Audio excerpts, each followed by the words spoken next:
r/the Donald. A story of doxing, conspiracy theories, a civil war, and the eventual finale of it all, the Capitol. Let me take you back to the year 2015. A young 16-year-old Zeepsterd was going through his junior year of high school when a friend of his came up to him and exclaimed to him to browse the subreddit r/the Donald, because according to him it was epic and was essential in pwning the libs. Whatever the hell that meant. It was late 2015, and it seemed as if this Donald Trump guy was on the route to making history. It seemed to me his annihilation of Jeb Bush and other prominent Republicans from the primary had paved the way for him to be quite the figurehead against the likes of Ted Cruz. It got so insane that at one point Trump even suggested that Ted Cruz's dad was part of a plot to kill JFK. What was he doing with Lee Harvey Oswald? Right. Shortly before the death, before the shooting. It's horrible. It truly was a crazy campaign, but what was also noteworthy was the invention of the subreddit r/the Donald. The subreddit quickly grew as Trump garnered traction in the campaign, with one of the first memes celebrated by the subreddit being one mashed up to the song Centipede. I think you heard me. You're having a hard time tonight. It truly was a different time. And it was. I remember my friend coming to me every day spouting terms such as cuck, 4D chess, and SJW. You know, he always tried to get me to browse the subreddit. I mean, I never did, but I'll be lying if I said I wasn't in the know on what was going on in the subreddit because of him. In June of 2016, the subreddit was plunged into its first major controversy. This was following the Orlando nightclub incident. Moderators of r/news had begun to remove various comments from the megathread about the incident, with people accusing the site of blatant censorship. On the same day, r/the Donald rose in the ranks, with 13 out of the top 25 most popular posts on the front page of the website stemming from the subreddit, with the community gaining over 16,000 subscribers within the weekend. r/the Donald became the face of anti-censorship. The Donald knew how to toy with Reddit's algorithm, which spurred moderators to make an overhaul of the system in an attempt to keep the front page of Reddit balanced. The subreddit garnered a lot of traction. It came to a point when it got so much traction that even their god emperor couldn't help but notice. We are going to make our country great again. It really was a different time. On July 27th, 2016, Trump hosted an AMA on the subreddit. Dude, they even got the damn Dilbert guy to do an AMA. The Donald was on fire. I mean, to be fair, Dilbert kind of blows, but hey, they got the Dilbert guy. Moderators of the subreddit rejoiced by stating this: "Ladies and gentlemen, our God Emperor, the Nimbo Navigator, Mr. Donald J. Trump." In the fall of 2016, the founder of the Oculus Rift donated $10,000 to help fund r/the Donald's project, titled Nimbo America, with its overall goal creating and promoting pro-Trump internet memes through Facebook ads, billboards, and websites, with the Trump campaign keeping a close eye on the subreddit to ride on the coattails of the new trends. You know, with classics such as Crooked Hillary, who could ever forget that one? Or even Log Her Up, another classic one. Like many on election day, few had expected that the Don would actually win. What can I say? It was a different time. Sorry to keep you waiting. Complicated business. Complicated. Following the election, Reddit started to crack down on conspiracy theories being perpetuated by the subreddit, with Reddit moderators suggesting that such talk about conspiracy theories was bringing down thoughtful discussion about the Don and other Donny content. Consequently, members of the subreddit got pissed and started to shit on the CEO of Reddit, Steve Huffman, who in turn also got really pissed, and began to edit comments on the Donald that would mention his name and replace it with the usernames of the moderators. After Huffman grew criticism for this, he apologized for this, but the subreddit started to be excluded from the Reddit homepage. The fighting between Reddit masters and the members of the Donald would continue to grow more divisive until there was a breaking point.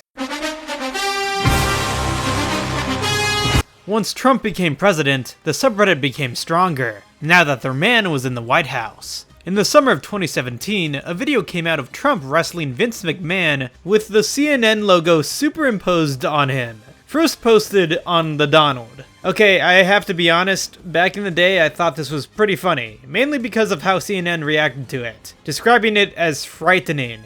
Eventually, Donald Trump even retweeted the video. Now, this showed up on a Reddit message board days ago. Now it's showing up on the President of the United States' own Twitter feed. The early reactions in the last 90 minutes have ranged from, "This is juvenile, ridiculous, idiotic. Oh wait, no, it's just funny. He's just having fun. Oh wait, no, it's actually scary, dangerous." Quote, "It is a sad day when the President of the United States encourages violence against reporters." However, as more information came out about the Reddit user who posted the video, it was revealed that the user was actually pretty racist. Multiple posts by the user would spout ethnic slurs and anti-Semitic propaganda, and as the news media began to figure out more about the user, they determined that it was a parent in his 40s living in Tennessee. CNN's Andrew Kaczynski had found out who he was, leading to the user to post an apology on the subreddit on the 4th of July. Soon after, the subreddit locked and deleted his apology post, with many users on the subreddit being very disappointed with him. CNN deserves no apology. None. You did make some pretty disgusting comments, but there's no reason to apologize to CNN. Are you alright? CNN was immediately criticized for blackmailing the user with their personal information. To others, this was deemed as a glaring example of a lack of journalist integrity. Man, all of this because of a Vince McMahon meme, huh? I do agree though, I think it was pretty messed up that CNN had investigated so far into this user, they essentially got his docs info, because they got really upset over being wrestled to the ground by the president. Although the guy posted pretty edgy and despicable stuff, I don't think it served CNN the right to bring him to his knees to apologize, despite how much of an asshole he was. However, CNN has insisted that the user had not felt threatened by their doxing, and had apologized by his own accord. To be fair, this was not mutual to one side of the political aisle. Enter the Donald's Discord server titled Centipede Central, a nod to one of the first memes stemming from the subreddit. You cannot take more energy tonight. I like that.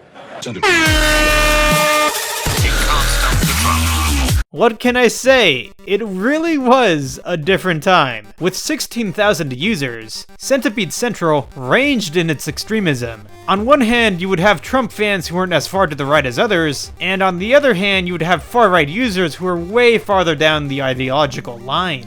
This led to some inner drama between users. Following the infamous Charlottesville incident, the server cracked down on its rules in order to comply with Discord's new terms of service. Far-right users would dox and dig up information on those who were not on the same ideological leaning as theirs. This doxing would also lead to the server tightening up its policies. This new rule implementation had users arguing with each other over what was exactly wrong and what was exactly right. Eventually, after much division, a moderator who was really upset invited a Discord tool that automatically kicked 11,000 members who hadn't logged into Discord within the past 24 hours. They then manually kicked the remaining members.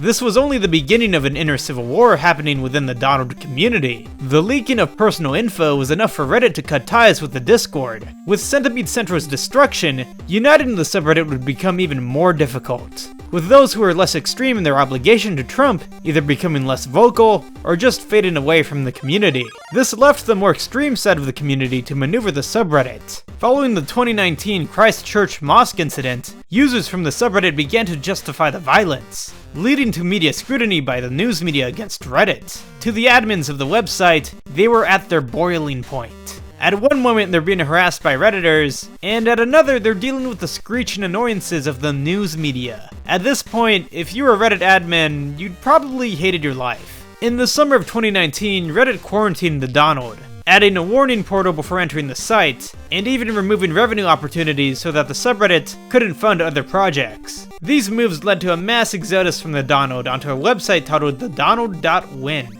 a page based off the original subreddit's old interface. In June of 2020, Reddit banned the Donald after the many headaches it caused the website. Now this would probably be the end of the story, and it would make sense, you know, the subreddit got banned, what else is there to talk about? Well, we have to remember something.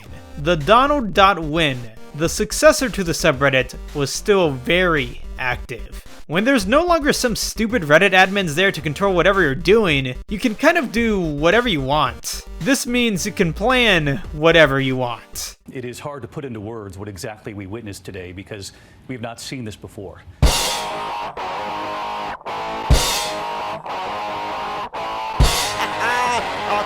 By December of 2020, the Donald.win had become one of the top 500 most visited websites in the United States. They had come a long way from the shanky little subreddit in 2015 who supported Trump's long-shot run for president. Following the 2020 election, the niche website started to plan a meetup at the US Capitol, protesting the 2020 election results if Congress did not overturn the 2020 election in Trump's favor. Things were getting fairly extreme on the board, with one post including a detailed diagram of how to tie a hangman's knot. A storm was brewing prior to the riot at the Capitol. Before January 6th, a user asked this: "What if Congress ignores the evidence?" To which they were replied with this: "Storm the Capitol. You're fucking right we do." It certainly was a different time.